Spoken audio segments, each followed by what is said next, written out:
Hey everybody, this is Isha Snehan once again on Snehology 101, and today I'm going to talk about electives and observerships. What are the differences between electives and observerships? Number one, electives can only be done within the period you are a medical student, but observerships can be done both before graduation and after graduation.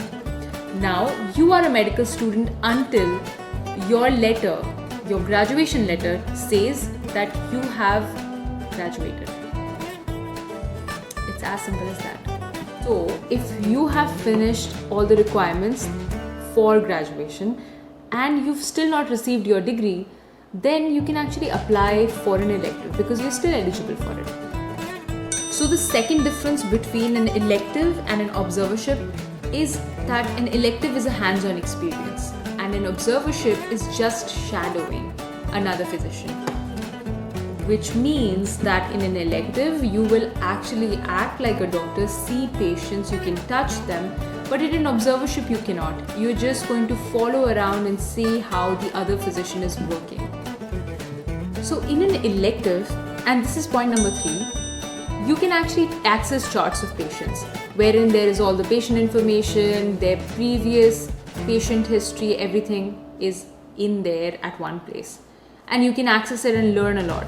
But in an observership, you are not allowed to access those charts because that will be invasion of privacy of your patients, which are technically not yours. Point number 4 is that during an elective, you can actually do more research than you can do in an observership. Reason being that because you can access these charts, you can access so much data, you can do so many different kinds of cross-sectional studies that you might not be able to do in an observership just because you're not allowed. Point number 5 is that in an elective, you are actively involved in patient care, while in an observership, you're not. And because of that, you can get better LORs than you could in an observership.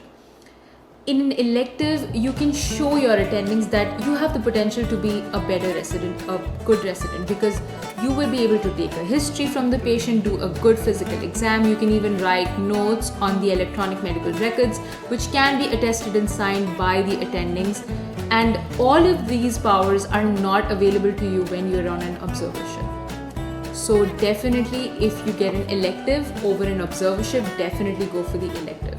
At a lot of places, people even do not consider students who've done only observerships because they feel that really an observership is just a passive way of studying or a passive way of an experience. Point number 6 is that electives can be all of these things, but electives are more expensive, they are more competitive, they are harder to get because they have many requirements.